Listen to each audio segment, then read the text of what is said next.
vous expliquer, je vais vous montrer là tout de suite comment faire pour glisser un suppositoire dans un mouton.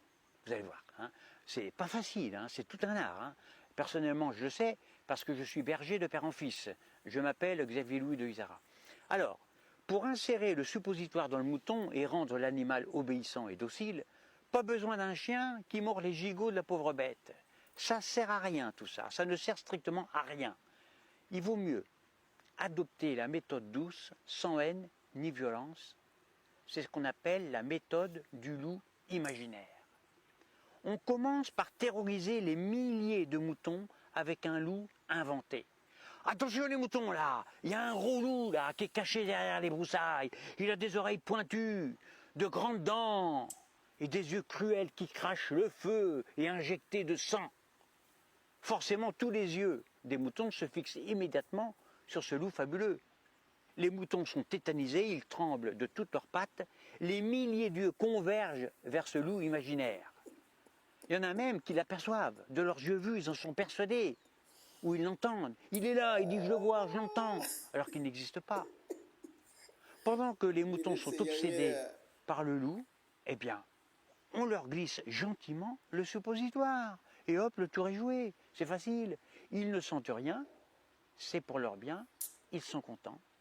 Et pendant qu'ils sont stupéfiés comme ça, hébétés, figés, eh bien, on peut aussi en profiter pour leur glisser la boîte entière de suppositoire, avec l'emballage, le mode d'emploi et le ticket de caisse, et même toute la boîte à pharmacie, et même toute la production du laboratoire pharmaceutique.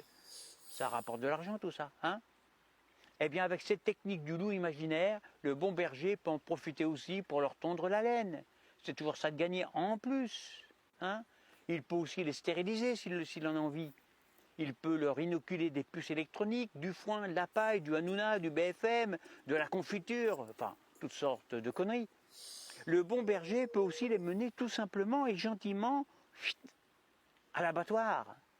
Et dans les bétaillères, dans les camions qui les mènent à la solution finale, c'est-à-dire boucherie, charcuterie, eh bien, les moutons sont heureux, en totale sécurité, enfin débarrassés du méchant loup. Ils se frottent les uns contre les autres, la laine, quand ils se frottent la laine, ils sont bien. Ils remercieront encore le berger de les avoir alertés à temps. Alors certes, ils ne seront pas mangés par le loup. Ouf, on a eu chaud, ils sont contents. Mais ils seront égorgés, dépouillés, dépecés, dévorés par leur bon pasteur, leur protecteur, alors que c'est lui, le berger, qui les envoie chez le boucher. La force de la méthode du loup imaginaire est que le troupeau de moutons considérera toujours leur berger comme leur sauveur. Alors bien sûr, il y aura toujours un ou deux moutons noirs qui essaieront d'éveiller le troupeau. Ah ouais, non, c'est pas vrai, tout ça, c'est des conneries, etc. Ça sert à rien tout ça, en vain. Parce que la parole des sages est toujours noyée, étouffée, ridiculisée par la bêtise générale ambiante de la médiocrité, de la masse. Allez, à bientôt pour une prochaine vidéo.